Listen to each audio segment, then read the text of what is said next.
Paz seja convosco, amém? Amém. É maravilhoso poder louvar o Senhor em tempos em que o Cristo tem sido esquecido. A gente falava hoje pela manhã na escola dominical, o irmão Cláudio falou que ele viu uma pregação e ele não via falar nem de Deus, não falar de Jesus. E é o que tem acontecido. Cada vez mais a figura de Cristo e Cristo crucificado, ele é como que banido dos cultos. Ele é banido das palavras, dos louvores, e que o Senhor nos conserve dessa maneira, sempre buscando a sua face. Glórias ao Senhor por isso. Abra a palavra de Deus, Atos capítulo 3, versos de 1 a 26. Nós estamos no 5º sermão. Atos capítulo 3, versos de 1 a 26. Só o vento.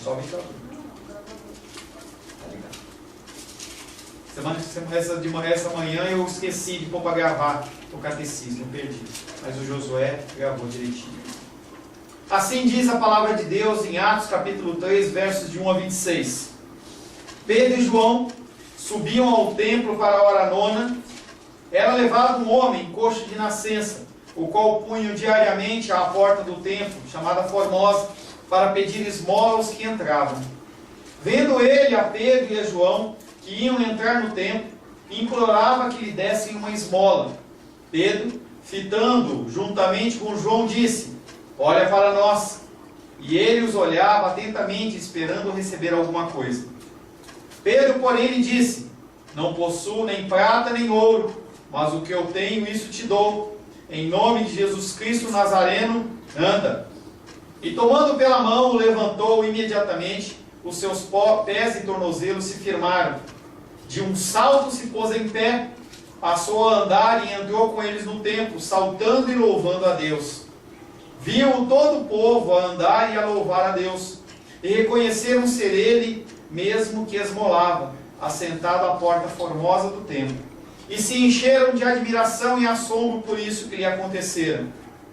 Apegando-se ele a Pedro e a João, todo o povo correu atônito para junto deles, no pórtico chamado de Salomão. À vista disso, Pedro se dirigiu ao povo, dizendo: israelitas, por que vos maravilhais disto? Ou por que fitais os vossos olhos em nós, como se pelo nosso próprio poder ou piedade o tivéssemos feito andar? O Deus de Abraão, de Isaque e de Jacó, o Deus de nossos pais, glorificou a seu servo Jesus, a quem vós traístes, e negastes perante Pilatos, quando este havia decidido soltá-lo. Vós, porém, negastes o santo e o justo, e pediste que vos concedessem um homicida. Dessarte, matastes o autor da vida, a quem Deus ressuscitou dentre os mortos, do que nós somos testemunhas. Pela fé em o nome de Jesus, é que esse mesmo nome fortaleceu este homem, que agora vedes e reconheceis. Sim, a fé que vem por meio de Jesus, deu a este saúde perfeita na presença de todos vós. E agora, irmãos, eu sei que o fizestes por ignorância, como também as vossas autoridades. Mas Deus assim cumpriu o que dantes anunciara por boca de todos os profetas, que o seu Cristo havia de padecer. Arrependei-vos, pois, e convertei-vos para serem cancelados os vossos pecados, a fim de que, da presença do Senhor, venham tempos de refrigério, e que envie Ele o Cristo, que já foi designado Jesus, ao qual é necessário que o céu receba até os tempos da restauração de todas as coisas, de que Deus falou por boca dos seus santos profetas, desde a antiguidade. Disse na verdade Moisés: o Senhor Deus vos suscitará dentre vossos irmãos um profeta, semelhante a mim, a ele ouvireis em tudo que vos disser. Acontecerá que toda alma que não ouvir a esse profeta será exterminada no meio do povo. E todos os profetas, a começar com Samuel, assim como todos quantos depois falaram, também anunciaram estes dias. Vós sois os filhos dos profetas e da aliança que Deus estabeleceu com vossos pais, dizendo a Abraão: na tua descendência serão abençoadas todas as nações da terra. Tendo Deus ressuscitado ao seu servo, enviou primeiramente a vós outros para vos abençoar, no sentido de que cada um se aparte das suas perversidades. Palavra do Senhor, amém? Senhor, mais uma vez a tua palavra foi lida, Senhor. Temos lido esse texto, Pai, já há 5 domingos, e esse texto é um texto rico, Pai. Nós não podemos exaurir as informações, os ensinamentos que propagam dele, Senhor. Queremos neste momento clamar ao Senhor pela tua misericórdia, a misericórdia do teu Espírito Santo, Pai.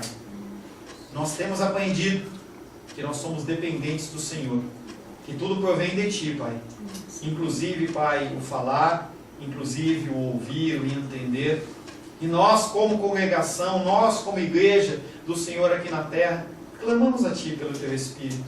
Que o teu Espírito venha me capacitar no falar, os meus irmãos e irmãs ouvir, e que haja, Pai, em todos nós, Pai, a aplicação da tua palavra. Que a tua palavra, Pai querido, que é viva e eficaz, ela faça efeito nas nossas vidas. Que essa semana nós possamos nos achegar ao Senhor através da tua palavra, Senhor. Sem a tua palavra não podemos viver. Sem o teu Espírito nada podemos entender ou fazer. Por isso nos entregamos nas tuas mãos nesta noite, em nome de Jesus. Amém. Glórias ao Senhor.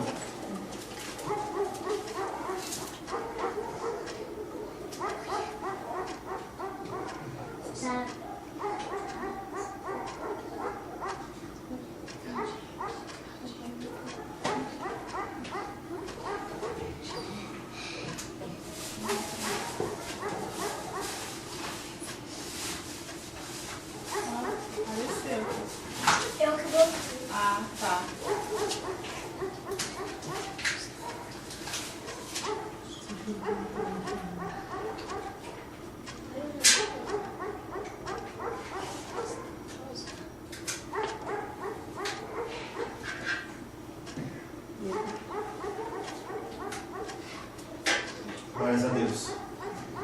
Semana passada, nós discorremos mais um pouco sobre o texto e paramos no versículo 15.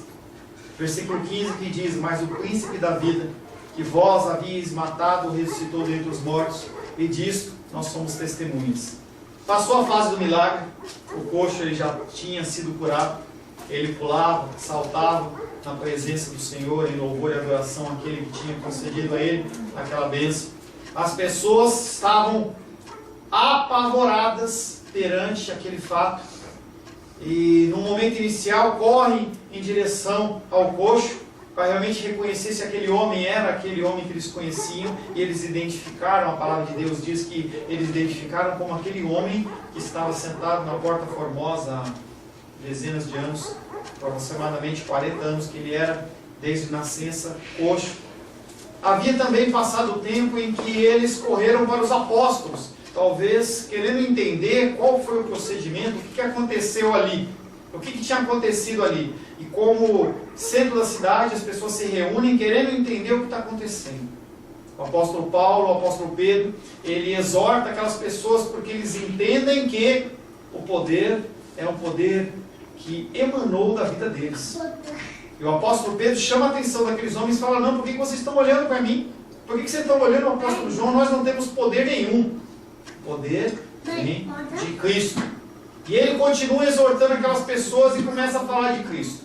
Chama eles de israelitas, se colocando no mesmo nível. É como quando você vai chamar a atenção de uma criança, você olha no mesmo nível que ela. É assim que os educadores dizem, que a gente tem que falar não de cima para baixo, mas tem que falar no mesmo nível com eles.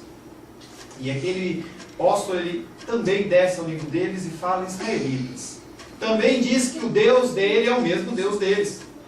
Eles estão nas mesmas condições. O Deus dele é o Deus de Abraão, é o Deus de Isaac, o Deus de Jacó. E ele começa a inserir Jesus nesse contexto e mostra que Jesus Cristo está na linhagem de Davi, sim. E também fala para eles que quem matou Jesus Cristo foram eles. Eles, e nós falamos na semana passada, tanto eles, israelitas, como eu e você, nós somos os autores da morte de Cristo. Nós não matamos fisicamente Cristo, mas através dos nossos pecados, nós o matamos sim. E aí, passado tudo isso, nós estamos entrando na fase da exortação. E aí você pode me perguntar, estamos entrando? Semana passada nós falamos muito sobre exortação, o apóstolo Pedro chamando a minha atenção e a sua atenção pelo nosso posicionamento perante a palavra. Mas agora começa o período da exortação.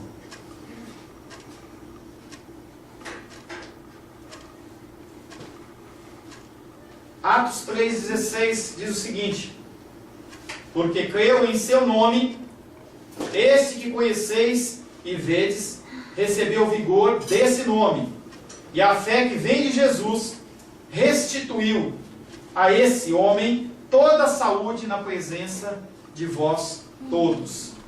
Engraçado que esse texto fala 2 vezes sobre a expressão do nome de Jesus. Ele coloca um peso maior, porque creu em seu nome, e aí ele vem e recebeu e vigor desse nome. E aí ele especifica, esse nome não é qualquer nome. Esse nome é um nome que é sobre todo nome, e o nome é Jesus. Ele começa a falar de fé. O capítulo da Bíblia, o livro da Bíblia que mais fala de fé, com mais clareza, é o livro de Hebreus, capítulo 11. Em Hebreus 11 diz o seguinte, verso 1: ora, a fé é a certeza de coisas que se esperam e a convicção de fatos que não se veem. Fé não é uma coisa para pessoas normais. Você não está enxergando, você não está vendo, mas você mesmo assim, você acredita. Porque aquele que está falando não é o pastor Paulo, não é o apóstolo, não é o bispo, mas quem está falando é o próprio Cristo. Quando ele fala, quando ele diz as coisas para nós, e nós confiamos nele, você pode ter certeza que se for o plano dele, vai se cumprir. E eu falava hoje pela manhã, o nosso grande problema hoje é, pessoas se levantam em nome de Deus, sendo nunca foram chamadas por Deus. Pessoas vazias, pessoas com mãos vazias, pessoas que trazem palavras humanas, palavras talvez de incentivo, mas que no momento em que não se cumprem, trazem no meu coração e no seu coração um sentimento de abandono, um sentimento de amargura no coração, como se você fosse uma pessoa que não fosse amada ou não fosse digna, sendo que aquela palavra nunca saiu da boca de Deus. A palavra de Deus, ela se cumpre. Nós cantamos que o nosso Deus é um Deus do impossível. Não há nada que possa deter o meu Deus e o seu Deus, nada. Mas o que ele não falou, não se cumpre. E o que ele disse que não vai acontecer, não vai se cumprir. É interessante porque as pessoas elas acham que elas podem dobrar Deus. Através de uma oração, através de um jejum, através de propósito, através de uma série de procedimentos humanos, através de campanhas, você não consegue dobrar Deus. E aí quando a Carolzinha estava aqui na frente e nós estávamos orando para ela, ela falou assim, eu vou continuar estudando. E aí Deus fala no meu coração, que pode ser que Deus dê uma prosperidade para ela na área da advocacia, longe de concurso público, e se for da vontade de Deus. Quem sou eu para dizer algo diferente? O que nós estamos vendo foi aberta uma porta através de oração, nossa oração, oração dela, vontade do Senhor, e essa porta se abre. Pode ser que ande por um tempo, pode ser que não ande, pode ser que ela passe um curso, não importa. O importa é que a palavra do Senhor, ela se cumpre quando sai da boca dele. Tenha isso no seu coração. Porque nós nutrimos o nosso coração amarguras. Por que isso aconteceu? Aconteceu porque era a vontade do Senhor. Lembra de Jó? Jó, ele fala para a mulher dele, o mesmo Deus que deu, é o mesmo Deus que tirou. Por isso que nós temos que viver a nossa vida intensamente. Nós temos que viver com os nossos parentes, com os nossos amigos, com as pessoas que nos rondam, com as pessoas que nós amamos, intensamente. E a irmã dos Reis, semana passada, ela deu um testemunho lindo e maravilhoso que eu estou tentando editar para colocar na internet. Quem estava aqui viu aquela mulher falando, e ela falava assim, olha, vocês oraram por mim pela minha viagem, ela foi para os Estados Unidos, mas eu não sei se eu volto aqui, porque tudo está nas mãos do Senhor. São palavras que a gente vê que as coisas estão sendo frutificadas na vida de vocês, e eu me alegro com isso. Ontem me alegrei muito com a Gilda, ela nem sabe, entendeu? Ela estava lá, estávamos no chá de panela do filhinho dela, e aí quando ela foi fazer uma oração, ela não fez uma oração de mãe, ela fez uma oração de sacerdote, diferente. Entendeu? Ela olha para aquele casal jovem, em que todo mundo está falando que Deus possa fazer vocês felizes, que vocês possam ser prósperos, que vocês se comuniquem bem. E aí ela olha e fala assim: entenda que vocês não são feitos para serem felizes. Vocês são feitos para glorificar a Deus. Tudo isso não é porque eu estou falando, é porque o Espírito Santo está agindo no coração de vocês. Então a palavra que está sendo ministrada, e ela é verdadeira, e ela gera diferença, ela faz a diferença na minha vida e na sua vida. Voltando para o nosso texto falando de fé. Hebreus 11, capítulo 11 inteirinho, ele fala sobre fé. O que é essa fé? O que é essa fé que move montanhas? O que é essa fé que em Hebreus capítulo 11, ele fala de Abraão, em que chega para Abraão e fala assim: Abraão, sai da tua terra, sai da tua parentela. E aquele homem tinha posses, tinha riquezas, tinha os seus familiares, e ele, pela fé, ele sai da sua terra. Pela fé, esse mesmo homem, houve um comando de Deus para pegar o seu filho amado e sacrificá-lo. Andar 3 dias. Eu quero que você imagine o coração de Abraão saindo da sua casa, não falando para a sua esposa, não falando para o seu filho, não falando para ninguém, e ele passa 3 dias com aquilo no coração. Gente, eu passei 100 anos, o coração dele, 100 anos pedindo para Deus um filho.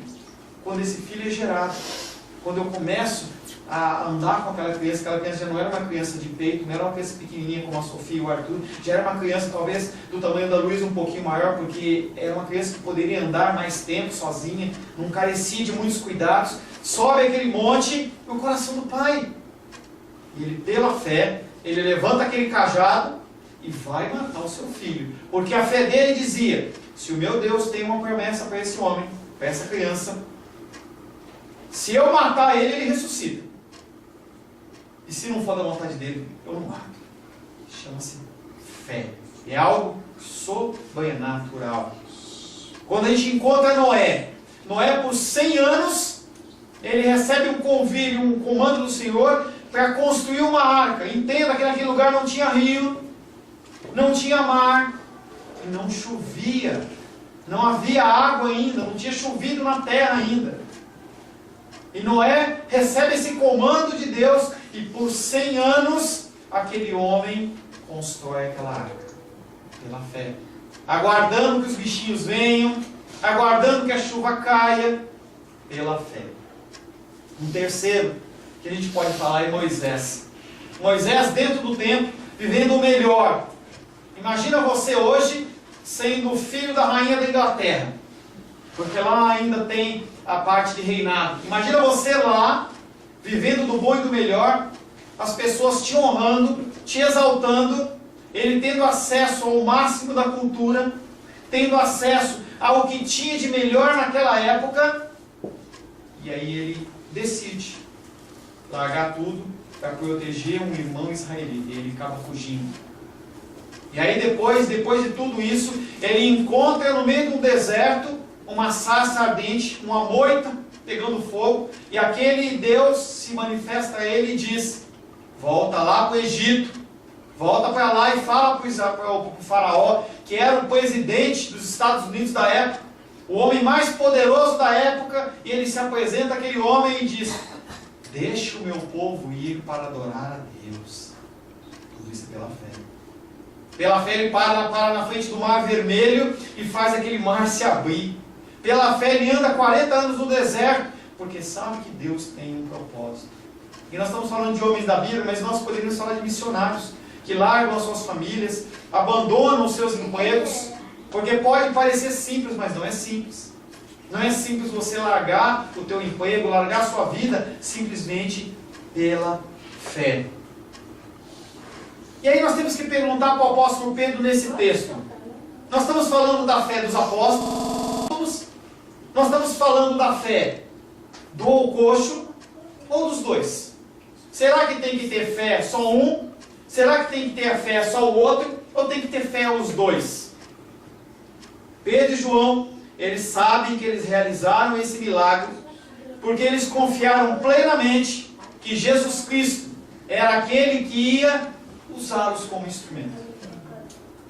Eles foram usados, eles usaram, eles sabiam que eles foram usados como instrumentos do Senhor. Não havia poder, não havia autoridade, não havia capacitação nenhuma em Pedro e João. Eles tinham que depender total e completamente do Senhor Jesus. E o coxo? Será que o coxo não tinha que fazer nada? Será que aquele homem que estava 40 anos sentado ali naquela porta, ele não tinha que ter a fé dele sendo gerada?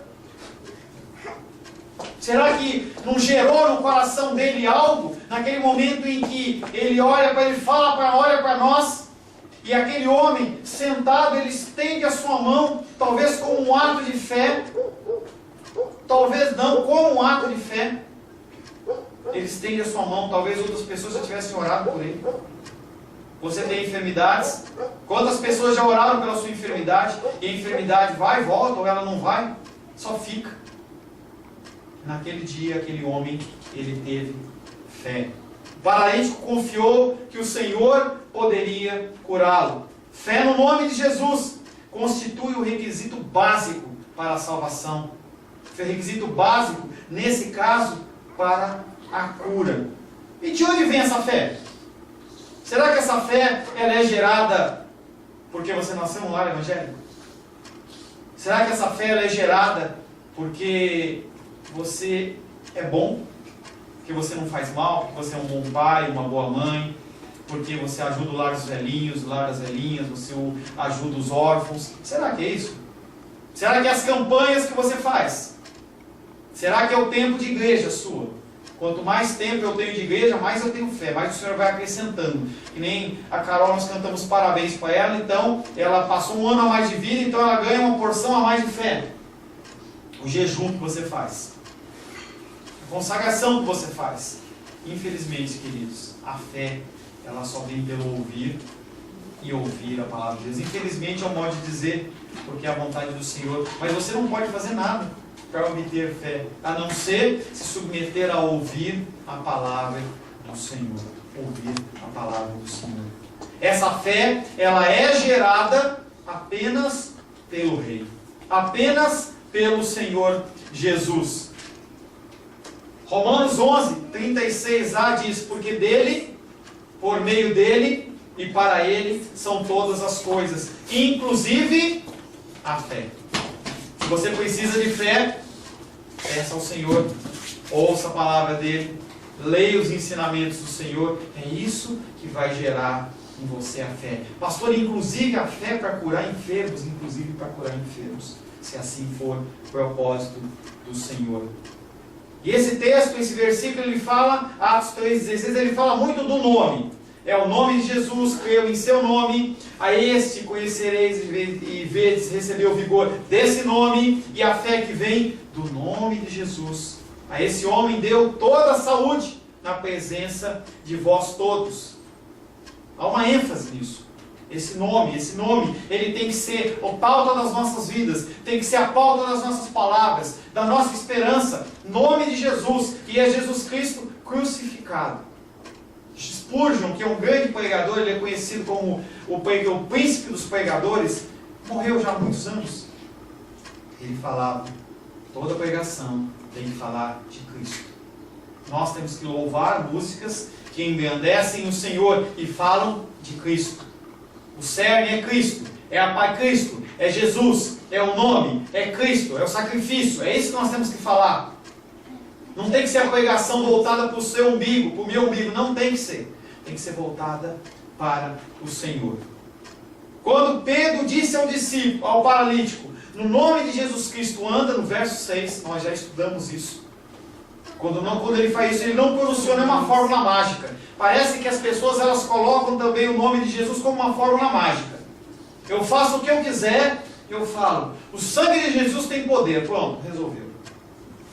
Você está agindo de uma maneira errada, você fala, em nome de Jesus, resolve. Não é uma fórmula mágica. Não é uma fórmula mágica. Interessante que o Senhor, em Atos capítulo 19, de 3 a 16, eu não vou colocar, conta a história dos 7 filhos de Seva. Era um homem, nos tempos de Cristo, nos tempos do apóstolo Paulo, em que eles começam a exorcizar. Eles começam a repreender demônios em nome de Jesus. E aí, eles param na frente de um homem endemoniado, e o endemoniado olha para ele, o demônio olha e fala assim, Paulo eu conheço. Conheço ele. Jesus eu conheço também. Mas vocês eu não conheço não. Quem são vocês? Quem são vocês que estão usando o nome do Todo-Poderoso? Vocês não têm autoridade? Vocês não têm direito de agir em nome de Jesus? E deram uma surra neles. Arrancaram a roupa deles, eles saíram pelados, correndo, todos machucados. E aquele homem bateu em 7. Foi uma surra que foi tão interessante, tão importante, que foi colocada no livro de Atos. Em contrapartida, nós temos em Lucas 10, 17, quando o Senhor Jesus comissiona as pessoas para irem e pregar o Evangelho. 70 são separados para pregar o Evangelho. Quando eles retornam, eles voltam falando o seguinte, Senhor, você não sabe o que aconteceu, como se Jesus não soubesse. Você não sabe o que aconteceu. A gente via os doentes, a gente orava e eles eram curados. A gente via as pessoas enfermas, eles eram curados. As pessoas estavam endemoniadas, a gente orava, os espíritos malignos em teu nome saíam. Porque receberam a autoridade do Senhor. Você tem essa autoridade? Se você é filho, se você é batizado no Senhor, se você tem o Espírito Santo dentro do seu coração, você pode não estar usando essa autoridade, mas você tem ela. Você tem essa autoridade. Aleluia. Glórias ao Senhor. Atos 3,16 de novo. Porque creio em seu nome, este que conheceis e vedes recebeu vigor deste nome, e a fé que vem de Jesus restituiu a esse homem toda a saúde na presença de vós todos. A fé no nome de Jesus pede uma resposta do mendigo, que estende a sua mão direita para Pedro. E aí seus joelhos são endireitados, seus pés são firmados, e aquele homem pode glorificar e exaltar ao nome do Senhor. Aí você olha para mim e fala assim, isso foi coisa do passado, pastor. Isso ficou no passado. Hoje não tem mais isso. Tem pessoas que acreditam nisso, que os dons já cessaram. Nós estamos abandonados à nossa própria sorte. Não é assim que diz a palavra. Se você olhar a história cristã, você vai encontrar Francisco de Assis, São Francisco, católico, um homem crente, muito mais crente do que eu e você vamos ser algum dia. Era um contexto que ele vivia, mas ele era uma pessoa que era crente. Através dele, pessoas foram curadas. John Wesley, um grande pregador, o fundador da igreja metodista, curava em nome de Jesus. Martinho Lutero, o pai da reforma, curava em nome de Jesus. As pessoas são curadas ainda hoje no nome de Jesus. Talvez você conheça pessoas que não estão na mídia, não estão sob os holofotes, mas que elas oram e as pessoas são curadas no nome de Jesus. 1 Coríntios 12, 9 e 28, eu não vou colocar, fala sobre os dons do Espírito Santo, e um deles é o dom da cura. O dom da cura, ele está ainda em voga, ela ainda existe no nosso meio. Mas o apóstolo Paulo, em 1 Coríntios 12, 30, diz, todos têm o dom de curar? A resposta é não. Não é todo mundo que tem o dom de curar. Pode ser que o Senhor te use em cura, amém. Mas dons de curar, alguns têm. Porque o Espírito Santo, ele distribui conforme lhe apraz. Não como eu quero. O Senhor, ele pede e fala que nós temos que buscar os melhores dons. Mas não quer dizer que você vai receber. Porque quem sabe, quem coordena a obra, quem manda no barraco, é Deus. É Deus que coordena. Quem merece, não. Quem merece? Não. Quem pode ser um instrumento, quem pode ser um canal, porque você não merece nada. O que você merece? Apenas o inferno. Pastor, que palavra dura. Eu sou tão bonzinho. Eu estou com o cabelinho todo branco. Eu sou tão bonzinho. Se não fosse pela graça e misericórdia do Senhor, nós não estaríamos aqui.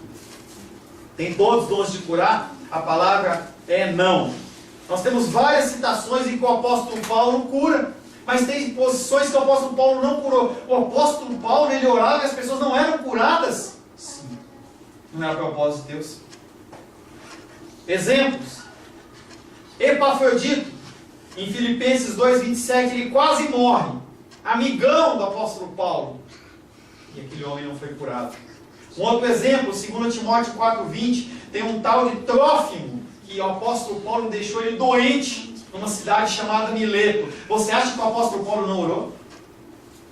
Será que você não iria orar por uma pessoa que está na sua família, que está doente? Ontem estava conversando com o irmão da Gilda, e ele estava falando que ele está com uma enfermidade muito séria nos rins. A minha função é orar. Vai curar? Não sei. Nossa função é orar. Nós oramos. Mas e por que as pessoas não são curadas? Será que só tinha um que tinha fé na porta formosa? Você acha que só tinha uma pessoa ali pedindo dinheiro?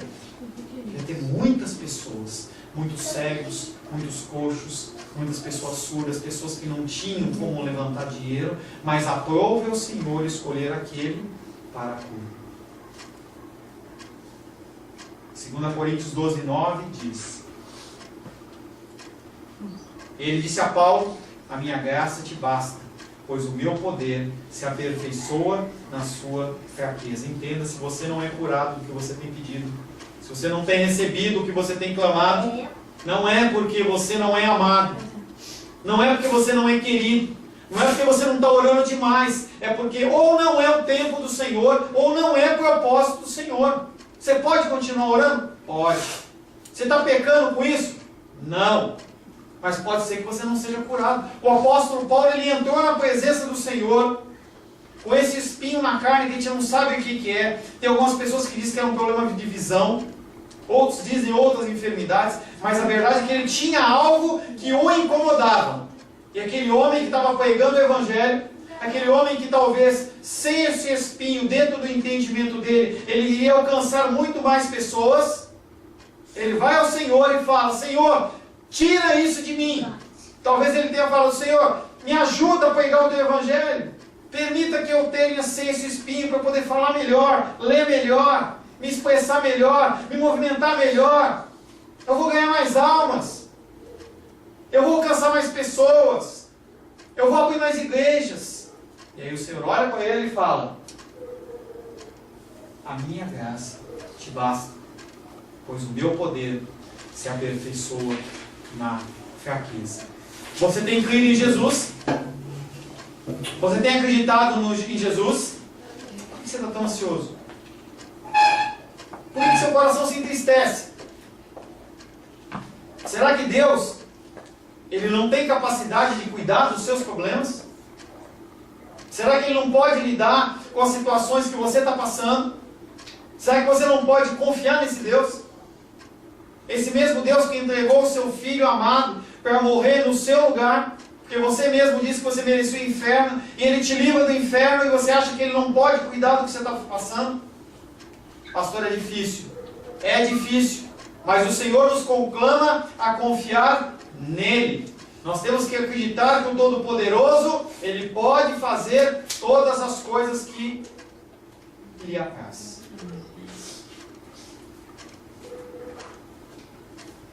Atos capítulo 3, 17 e 18 diz o seguinte: Entretanto, irmãos, sei que agistes por ignorância, da mesma forma como vossos chefes. Atos 3, 18 diz: Deus, porém, anunciara de antemão, pela boca de todos os profetas, que o seu Messias sofreria, e foi o que ele cumpriu. Depois do apóstolo Pedro chamar a atenção deles, depois de tirar a atenção dele como um autor milagre, depois de chamar eles de assassinos, o o apóstolo Pedro está falando de ignorância? Será que ele está amolecendo? Será que esse apóstolo ele está vendo que o povo está dispersando e ele vai começar a tratar sobre ignorância? Mas eles não fizeram com o apóstolo? O que é isso? Para onde que esse apóstolo está indo? Primeiro ele repreende, depois ele diz que é por ignorância. O que Pedro está querendo fazer aí? Será que Pedro ele acha que... Será que você acha que Pedro tinha prazer em expor o pecado daquelas pessoas e não oferecer nenhuma opção, nem oferecer nenhuma porta? Será que você tem agido apenas como um acusador naqueles que te rodeiam? A gente muitas vezes faz o papel de Satanás. A gente quer acusar, é apontar o dedo. O apóstolo Pedro aqui, ele olha para essas pessoas que já estão quebrantadas. Eles já entenderam que eles são assassinos. Eles já entenderam que eles não merecem nada. E o apóstolo Pedro não tem por que bater mais essas pessoas. Ele começa a introduzir algo. Ele começa a mostrar para essas pessoas que tem solução sim. Falava com uma pessoa dessa igreja e o irmão da outra pessoa falou assim, começou a xingar, começou a maltratar, sem trazer uma palavra de conforto. Não é você passar a mão na cabeça para a pessoa continuar pecando, mas você tem que mostrar um caminho. E a Rosângela me chama muita atenção em relação a isso. Se a gente não mostrar uma solução, se a gente não mostrar uma esperança, a pessoa se mata. Porque ela começa a ver a miserabilidade dela, que ela não presta, que ela não presta, não presta. Qual o caminho? Já era. Você vai para o inferno. Você tem que mostrar um caminho para essa pessoa. E o apóstolo Pedro ele começa a fazer isso. Ele começa não a amolecer, mas ele começa a mostrar um caminho. Como um pastor, ele admite que os seus ouvintes, a quem ele se dirige como irmãos, eles cometeram um crime sim, mas cometeram um crime por ignorância. Há diferença em pecado e de ignorância? Há isso, de você pecar porque você não sabe? Levíticos 4:2 nos diz: fala aos filhos de Israel dizendo, quando alguém pecar por ignorância contra qualquer um dos mandamentos do Senhor, por fazer contra algum deles o que não se deve fazer. Em Levíticos capítulo 4, ele vai discorrer sobre as pessoas que pecam sem saber que estão pecando. Muitas vezes você peca sem saber que você está pecando. E o Senhor está falando disso. Aquelas pessoas estavam no meio daquela multidão, estavam sendo incitadas pelos sacerdotes e começaram a gritar, crucificam, crucificam, crucificam, e aquela pessoa acabou indo no embalo. Tem um caso que está na mídia, que é um caso de preconceito. Jogo do Grêmio, a menina está lá, e as pessoas começam a gritar para o goleiro do Grêmio, que ele é negro, e começa a falar assim, seu negro, seu macaco, e não sei o que, aquele povo começa a gritar, e aquela menina grita também. E naquele momento, a câmera da Globo dá um close naquela menina. E aí aquela menina é colocada na cruz. Ela errou? Errou. Pecou? Pecou. Mas hoje, aquela menina é levantada como símbolo do racismo no Brasil. Ela foi obrigada a encerrar as contas de e-mail dela, encerrar, mudar o número de celular, encerrar o Facebook, encerrar tudo, porque as pessoas foram para cima dela como os judeus com a mulher adúltera. Tem que matar, tem que apedrejar. Mata, mata, mata. Essa é a vontade nossa. É um prazer mórbido que nós, inclusive cristãos, e principalmente cristãos, nós desenvolvemos. Nós achamos que nós somos melhores que os outros. Nós achamos que nós somos melhores que as pessoas que não conhecem Cristo. Sendo que se o Senhor se afastar de nós, nós caímos no mesmo contexto. Olhe com amor para os seus irmãos. Olhe com amor para as suas irmãs, para os seus pais, para as suas mães, para os seus filhos, para as suas filhas, para os seus tios, tias, para as pessoas que te cercam, amigos e amigas que não conhecem o Senhor. Porque se você conhece é porque algum dia o Senhor tocou-me. Como é que é, irmão Cláudio? Tocou-me. De paz encheu meu coração. Quando Jesus, quando o Senhor Jesus me tocou, livrou-me da escuridão. você. Olhe com amor. Pedro olha para essas pessoas com amor. Olha para essas pessoas com amor. Os judeus não tinham ainda percebido que Jesus era o Jesus Messias. Eles não tinham percebido. Em seu sermão aos judeus de Antioquia, Paulo fala a mesma coisa. Em Atos 13, 27. Ele começa a pregar e as pessoas elas não entendem. As pessoas que não conhecem o Senhor, elas não entendem. Elas olham e não veem. Elas ouvem e não escutam. São como os ídolos, mudos. Eles não conseguem entender. E você fala, como que essa pessoa não entende? Ela não foi tocada. Ela não foi tocada. Você foi. 1 Pedro diz que nós temos que estar sempre prontos a dar razão da nossa fé. Com muito temor, com muita mansidão, com muito amor. Porque foi assim que Cristo nos tocou. Cristo não sacudiu você, não chutou sua cama, não tirou um prato de comida de você, não bateu em você. Ele simplesmente tocou em você. Com amor, com carinho, com santidade. É assim que Jesus te alcançou. O amor de Cristo está presente. Engraçado que a gente acha que é melhor que Cristo. Porque Jesus Cristo na cruz do Calvário, quando olha para aqueles sacerdotes, aqueles mesmos homens que falaram crucifica-o, ele fala, Senhor, perdoa-os, porque eles não sabem. Lucas 23, 34. Perdoa eles, Senhor. Você acha que não estava doendo para Cristo? Você acha que ele não estava sentindo nada? Ele estava lá, esticadão. Aquela cruz era para quem? Barrabás. Aquela cruz era feita para Barrabás. Jesus Cristo, aparentemente, ele era menor. A gente vê bastante isso no filme Paixão de Cristo. As pessoas esticando o braço para bater, para pregar o cravo, atravessar. Então Jesus Cristo estava numa situação de muita dor, de muita sede, de abandono. Ele estava nu na presença da mãe dele. Imagina você, adulto, nu na presença da sua mãe. Envergonhado, humilhado. E aí ele olha para aquelas pessoas e fala, Pai, perdoa-os. Você acha que ele fala assim, Pai, perdoa eles, Deus. Não, Pai, não sei de onde ele tirou a mansidão.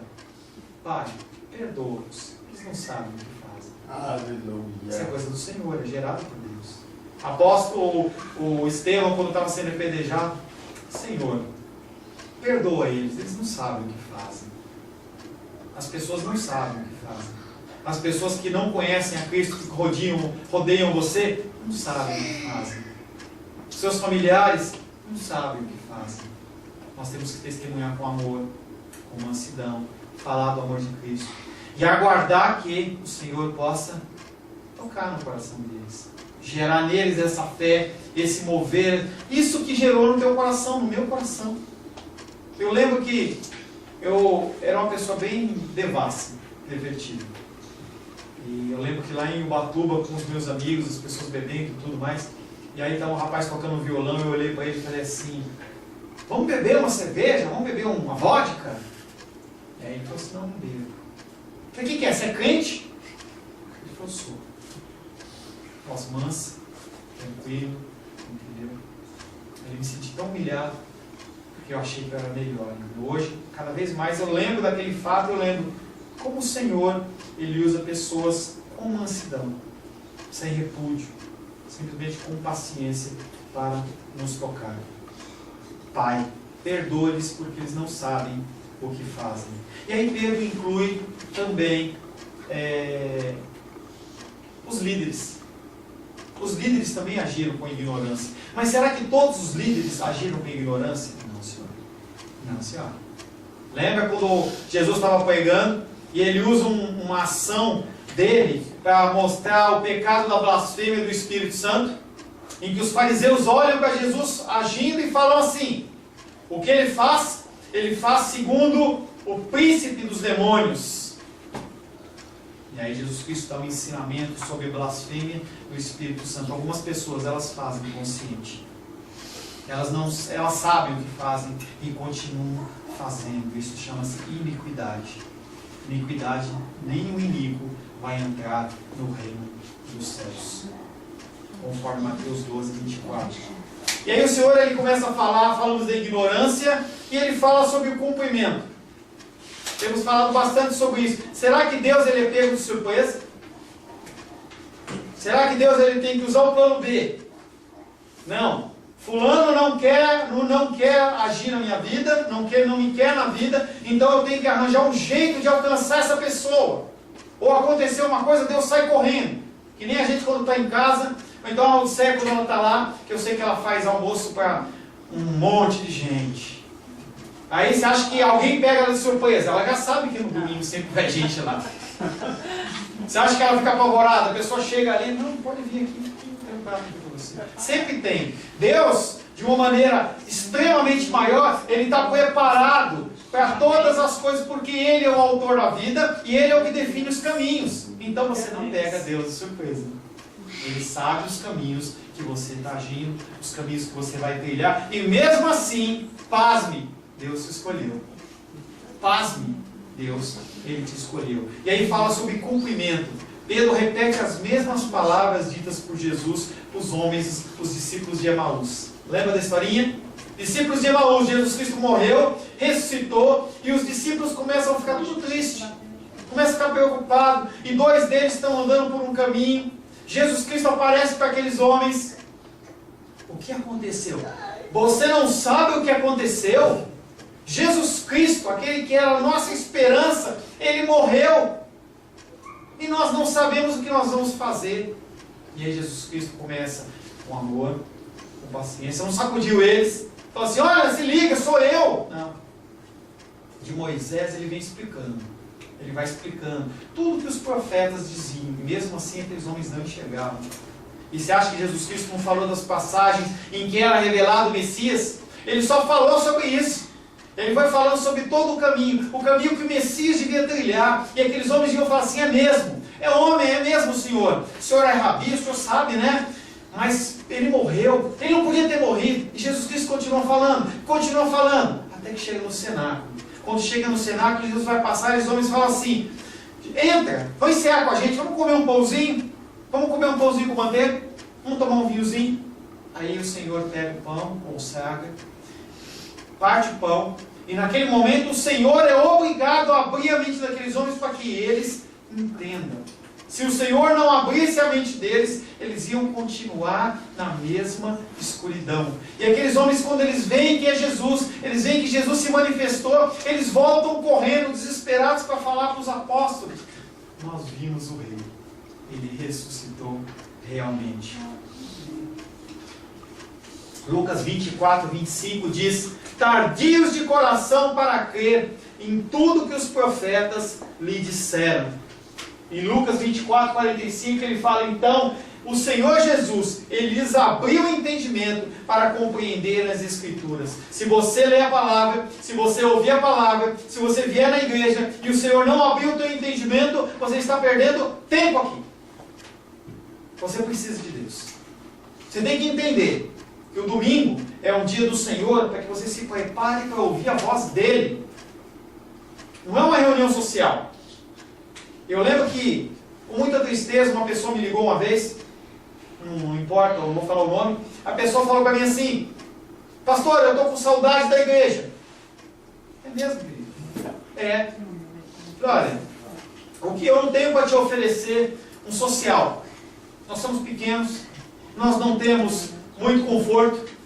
O que eu tenho para te oferecer é ministração da palavra, e tenho para te oferecer consolo pastoral, ensinamento pastoral. Pastor, você me desculpa, mas eu não estou com saudade da palavra. Eu estou com saudade do social da igreja.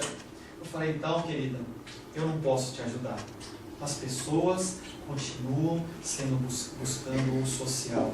Buscando festas, buscando eventos, buscando coisas que satisfaçam os seus próprios corações. Mas eles fazem isso porque eles não sabem o que fazem. Eles não sabem o que fazem. Ele lhes diz, Jesus sofreu, morreu na cruz, porque os judeus o entregaram para ser crucificado. Verdade. Aqueles homens entregaram Jesus para ser crucificado. Eles entregaram. Mas ele mostra, o apóstolo Pedro, ele começa a mostrar esse caminho de arrependimento. Volte-se para Deus, arrependa-se dos seus pecados, e os seus pecados vão ser perdoados. Nós, como membros dessa igreja, nós, como membros do corpo de Cristo, nós muitas vezes pecamos por ignorância. Amém? Nós não conseguimos discernir os nossos erros por nós mesmos. Você não consegue. Se você parar assim, deixa eu fazer uma meditação aqui do que eu fiz. Será que você consegue identificar os seus erros? Não consegue. Você sempre vai achar que você está certo. Nós precisamos que Cristo abra o nosso entendimento. Nós precisamos que a palavra, ela nos leve ao arrependimento. Em Cristo, para Cristo e através de Cristo. Romanos 11:36a, como nós já lemos, porque dele, por meio dele e para ele são todas as coisas. Para ele toda a glória e honra, em nome de Jesus. Amém. Feche seus olhos.